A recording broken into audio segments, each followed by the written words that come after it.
So benzene is a pretty cool molecule, and I'm going to be addressing the structure and the bonding of benzene in this video, along with something called the Kekule model and why we don't actually use that model anymore, and the evidence that disproves that Kekule model. Now, benzene then has the molecular formula of C6H6, and it can be described as a colourless, sweet-smelling liquid, but that's also highly flammable. And it's actually found naturally in crude oil, and we can extract it from the fraction of petrol. But it is a carcinogen, which means it can cause cancer, so you do have to be careful when handling benzene in the lab. Now, the structure then can be described as a hexagon ring of 6 carbons, and it's described as an aromatic hydrocarbon. The hydrocarbon part, because it's only made of carbon and hydrogen atoms. Aromatic then, as soon as you see this word, you should automatically be thinking of benzene. It can also be described as something called an arene, but that's less commonly used, and aromatic is the most common term used to describe benzene. So we can represent benzene skeletally, and this is the most common way that benzene is represented. So we draw our hexagon showing our 6 carbons, and we draw a circle in the middle, and I'm going to explain what that circle represents a little bit later on. Just to show you the displayed structure then, just so you can visualize the atoms. So we've got 6 carbon atoms all in a hexagon, and we have 1 hydrogen that's bonded to each of those carbon atoms like so, and then we have this ring in the middle of the carbon atoms. But the skeletal structure is the one that's most commonly used to represent benzene. Now, there was a scientist that I'm assuming had the surname Kekule. He came up with a model for benzene, and he said that the Kekule model, or the structure of benzene, would look like this. So his model would suggest that we have alternating double and single bonds, as you can see that I've drawn there, but actually that is not the case, and we're going to talk about why we now represent benzene using this structure here. And there are 3 key pieces of evidence that disprove the Kekule model. And evidence number 1 is the lack of reactivity of benzene. Now, normal alkenes, I'll say normal alkenes, alkenes undergo something called electrophilic addition reactions.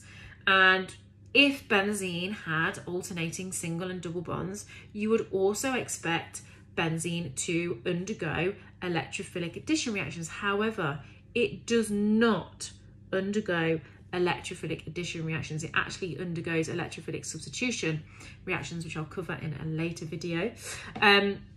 So yeah, it's not as reactive as your typical alkene that contains a carbon-carbon double bond. So it's less reactive than alkenes. And we know that normally we use bromine water to test for the presence of a double bond, a carbon-carbon double bond, and the bromine water would normally decolorize if you were to add it to an alkene. However, when you add bromine water to benzene, it does not decolorize the bromine water, showing that it's much less reactive than alkenes, and it can't be used then as a test for the presence of carbon-carbon double bonds, which would suggest there are actually no carbon-carbon double bonds within the structure of benzene. So there's evidence piece number 1. Number 2 is the length of the carbon-carbon bonds. Now, if we had these alternating double and single bonds, we would expect them to have different bond lengths.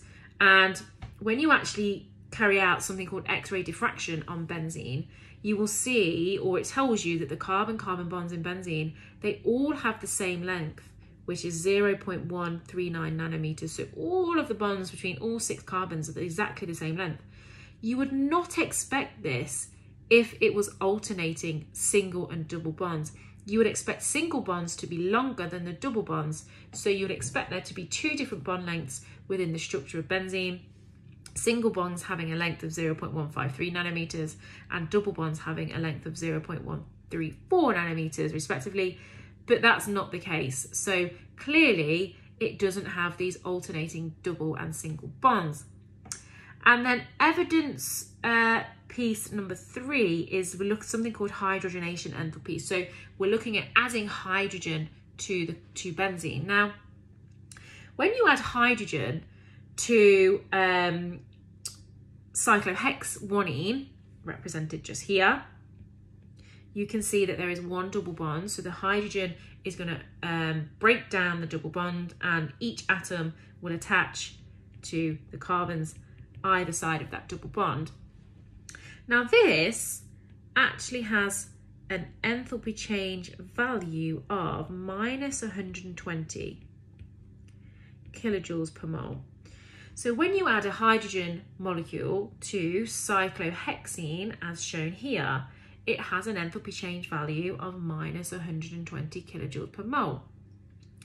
So surely, if we're going to add 3 hydrogen molecules to cyclohextriene, where we've got 3 double bonds, if we've got 3 double bonds and we're adding 3 hydrogen molecules, surely the enthalpy change would be 3 times the enthalpy change of adding 1 hydrogen molecule. So minus 120 times 3 would give us minus 360 kilojoules per mole. However, when we actually carry out the enthalpy change, that is not the enthalpy change value that's given, which is what we would expect.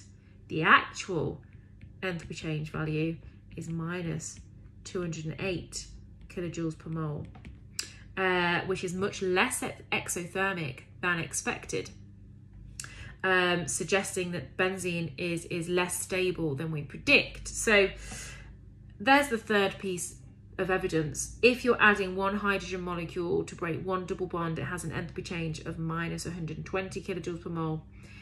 Theoretically then, you would expect adding 3 hydrogen molecules to break 3 double bonds, it would be 3 times that value, so it would have a value of minus 360.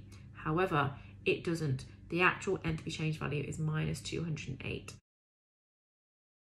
So let's look at the bonding in benzene. Now, there are 2 different types of bonds in benzene.